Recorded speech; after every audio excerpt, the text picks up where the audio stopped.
Hi and welcome to this tutorial. In this tutorial, I'm going to talk about aspect-oriented programming, AOP for short. Aspect-oriented programming is one of the features that Spring provides. We covered dependency injection in considerable detail in the first part of this course. In this part, we're going to look at aspect-oriented programming.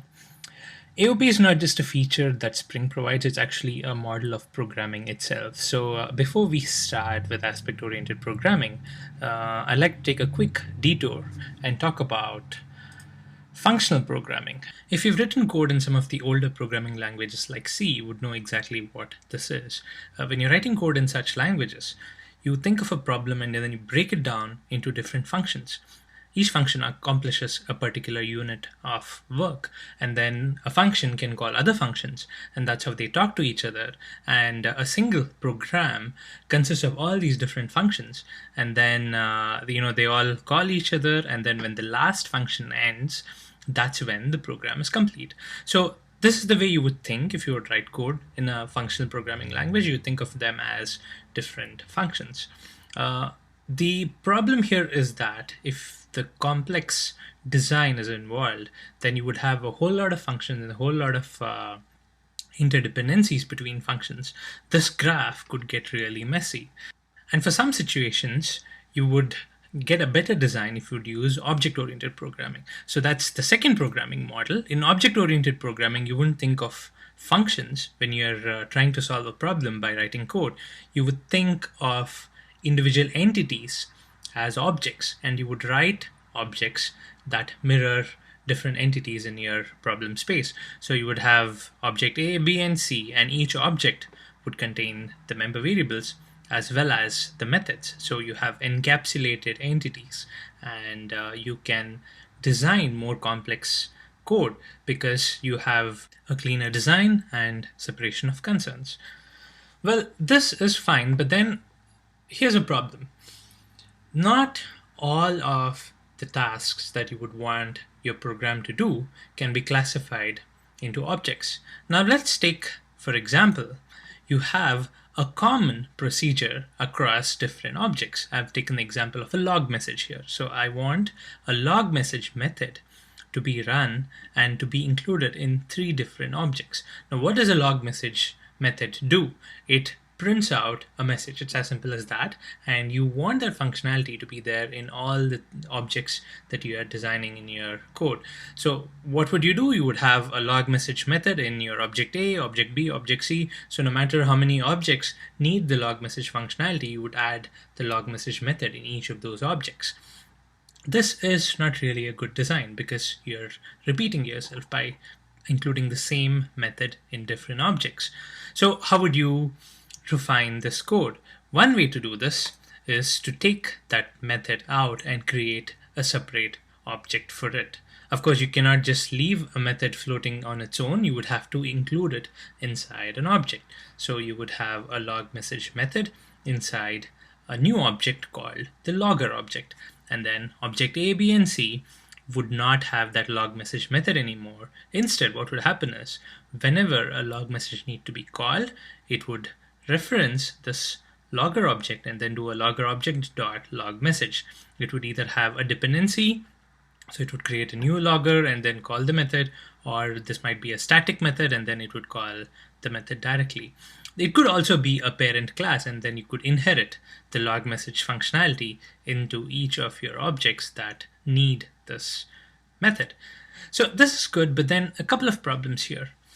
The first problem, now let's say you're doing the design and you want to write a diagram that depicts the relationship between different objects, and you want to know which object is the really important ones, and depending on how they're connected to other objects, you want to know which are the objects that are connected to other objects the maximum.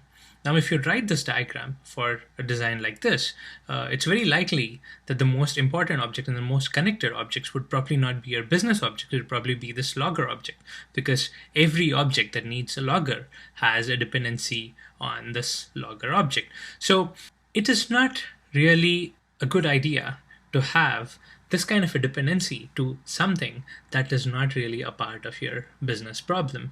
So you have too many dependencies to this logger object, and the logger object is not really adding business value, it's adding something else, it's just doing a support role.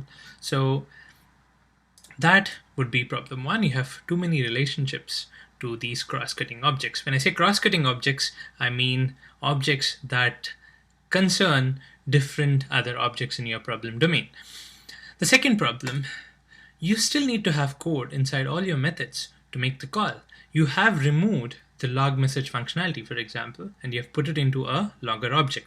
But then you'd still need each of the methods in your business objects to make a call to this logger object's log message method. So you have removed the method, but you actually haven't removed the code that makes the call, and you cannot remove that because it has to be done. It has to be called and the method has to execute.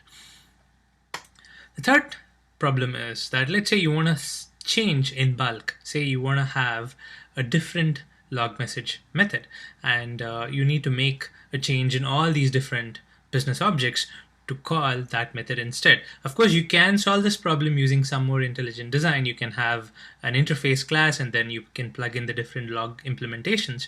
But then if that is not the case, and if you cannot solve the problem by using a common interface, for example, you would need to go to each of those classes and you need to make the code change. Now, why are these significant problems? These are significant because this whole concept of having a cross-cutting object is very common in the software design. So you can have this in a lot of situations where you have cross-cutting concerns. You have some functionalities that need to be used by different objects, and they may not be a part of your problem domain. It could be infrastructure related, it could be security related. So these are some of the common cross-cutting concerns that you would see in a normal real-world application. Almost every major application does some kind of logging or the other. Transaction and security, I would say, are necessary evils. You will have to implement them depending on your business problem and the number of users. So since this is a common problem, there are ways to deal with it, and we can use aspect-oriented programming as one of the really elegant ways to solve this problem. Okay, so let's see how things change with aspect-oriented programming. So you would have what are called as aspects. So you have removed the common functionality in objects A, B, and C. Instead, what you do is you do not create a new class for logging, you create a new aspect for logging. So it's actually a class, a special class, I would say. We'll look at how aspect is different from an ordinary class down the line, but for now, think of it as a class with special privileges. So you have a logging aspect class defined separately from your normal classes and objects. So similarly, you can have many aspects. You can have a transaction aspect if you want to implement transaction-related cross-cutting concerns. Now you might ask, how is this different from having a separate object? You would have an object for logging, instead you're having an aspect for logging. Now how is it different? The difference is in the second point here. After creating these separate aspects, what you do is you do not reference these aspects in your code. Say you want to have some methods in object A, B, and C to use the logging aspect and the transaction aspect. If it were an ordinary class, what you would do is you would have to instantiate an object of the class and then call the methods.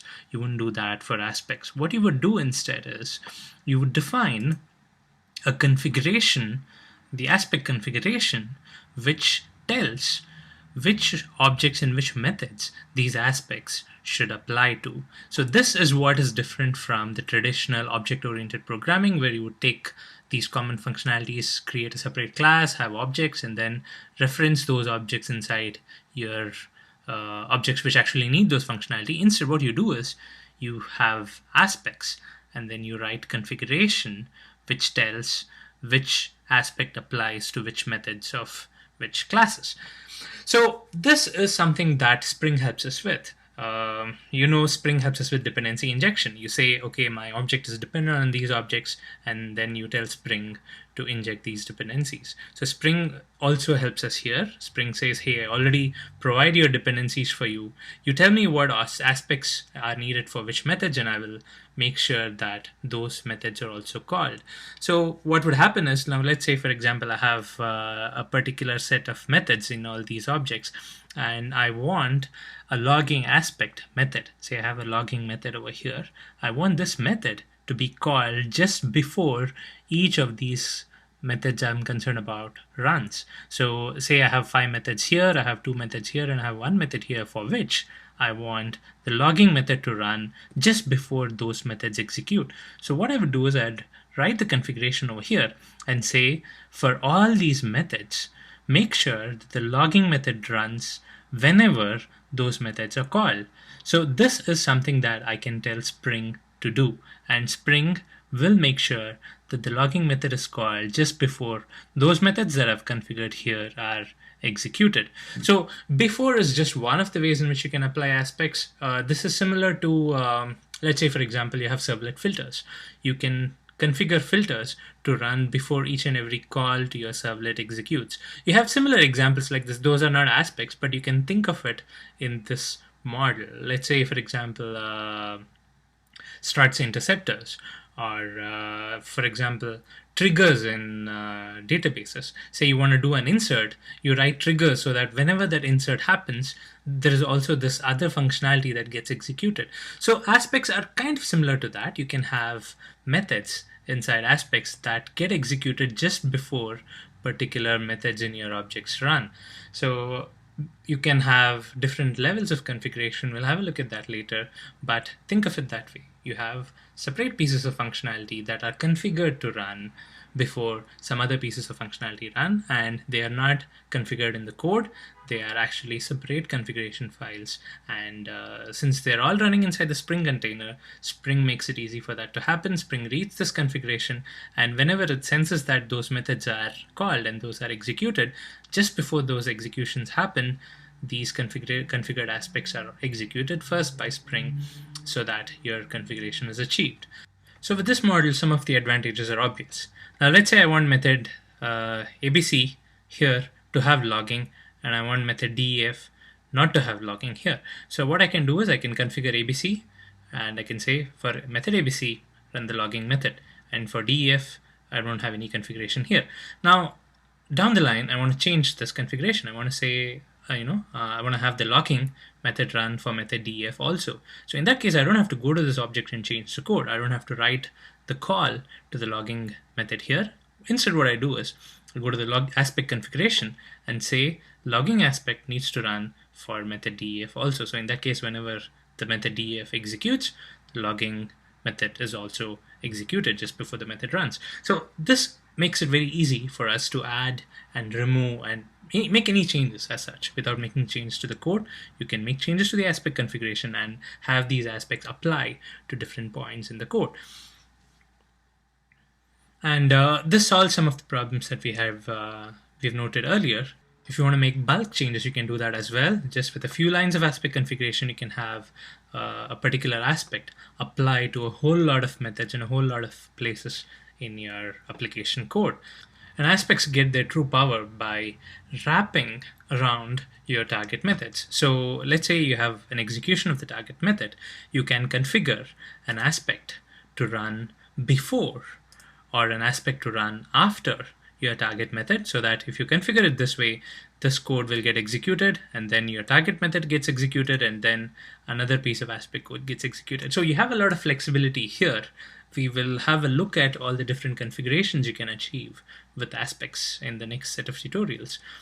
So this is something that you can keep in mind. You can have different flows of control, and you can configure them using aspects. So what are the steps we need to take in order to write aspect-oriented programs? So the first step is to write the aspects. We need to identify what are these cross-cutting concerns, and we need to write them as aspects.